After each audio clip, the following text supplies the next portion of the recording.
This Friday, May 20th, Tier 1 Wrestling in the Big Apple, the Bad Apple Matt Macintosh, comes back and does what he does best. And for those of you who don't know who I am, allow me to introduce myself real quick.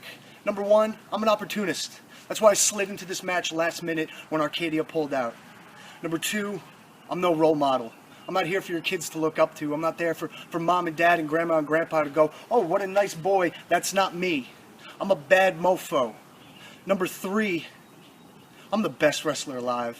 I've been saying it for years. I got victories over Rey Mysterio, Kenny Omega, Sami Callihan. The list goes on and on. Multiple championships and multiple promotions.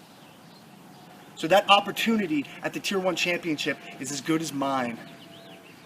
Now that you know who I am, Tier 1, all your fans, I only got one question for you. How do you like them apples?